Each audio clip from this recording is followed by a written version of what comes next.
Meshuggah. Meshuggah. This is a classic example of a band that a lot of my friends love and a lot of my fans love that I'm not a big fan of. Now, I can appreciate Meshuggah for what they have brought to the musical scene by being that grandfather of the Djent movement. They were one of the first to really use that really deep chord structure of almost being everything being a percussive sound, right to the vocals, all the guitars, especially the drum work. For me, I never was able to really grab onto these guys. So when the next album of theirs dropped, of The Violent Sleep of Reason, I didn't rush out to listen to it. I figured I'd give it a spin, and now it's time for me to give my own take about it. So let's dive in.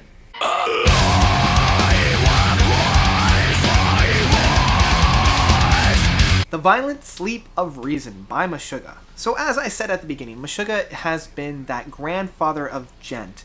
The intensity of everything was just so high up there. They were never really getting any kind of a low point.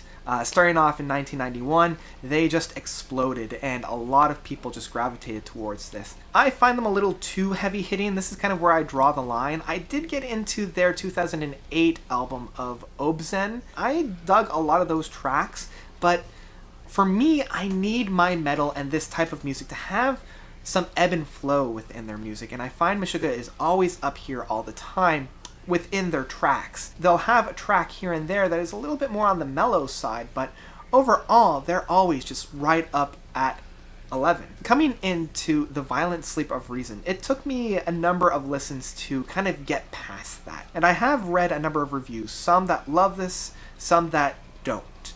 And I feel like with The Violent Sleep of Reason, if you like this kind of music and you love Meshuggah, you are going to like this album. It's got a lot of those staple songs and those staple styles. They're not quite as complex as from what I've heard from Obscene, but it does have that same kind of that style of playing as well. The guitars are always right there in your face, hitting you over the head. The drum work is doing the same. And even the vocals, they're pretty intense, and there is a part of me that really loves that and really gets that going for me. But again, without having too much of that contrast within the music, being up here the entire time takes a lot out of me, so I don't really get too far into the grooves within this. But the song does open up very, very well with Clockworks, and I did enjoy most of this. It does feel like there's like this tightening of a screw that's going on, and it's never really releasing that tension. And I think that's the point within this type of music. You know, it's very calculated and really thought out. It does go through a little bit of transitions from here to there. For the most part, it is just in that one structured.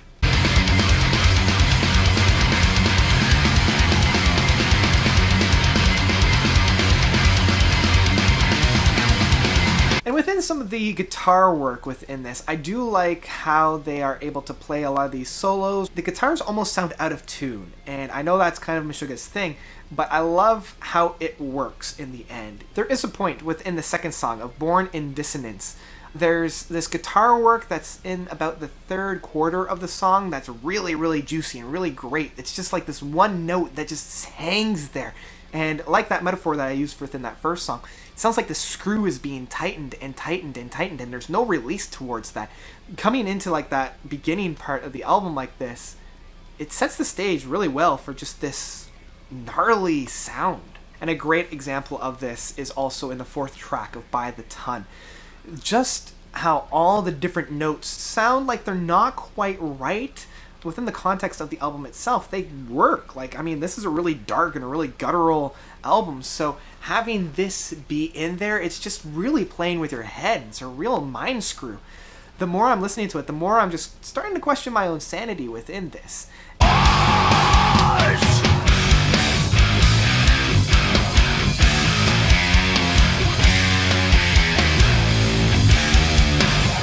Another example of this is the 8th track of Nostrum. This is definitely a nostrum of a storm that's coming in within that wall of sound. And that's kind of what these guys are really great at, of just creating this wall of noise where all instruments are playing on that same beat over and over and over again. All the songs kind of leading up to this, between By the Ton and Nostrum, they sound very similar to me just because I'm not very used to this type of style. Bringing this review to a close with the last track of Into Decay. I like how this song ends with just kind of fading out a little bit.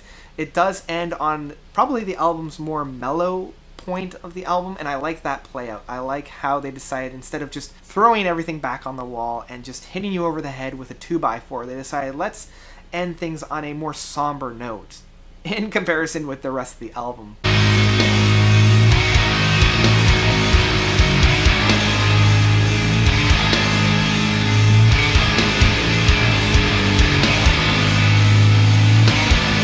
So overall, this album is a good time if you are into this. It is a very intense album. There's not a whole lot of new ground that's being tread here. It reminds me of a lot of prog and progressive metal bands that have been releasing new albums recently, where the albums that they're putting out at this stage of their career, there's not a whole lot of new ground for them to cover, so it feels like the legacy that they're carrying are almost holding them back. Overall, I'd have to say stream this album. If you're a fan of this band and you like this kind of music, you've already heard it and you've already made up your mind about this. If you are new to the band, give this a spin. It might be your take. And so that's about it of Meshuggah's latest album, Of the Violent Sleep of Reason. Did you love it? Did you hate it? Whatever you thought, let me know by commenting below.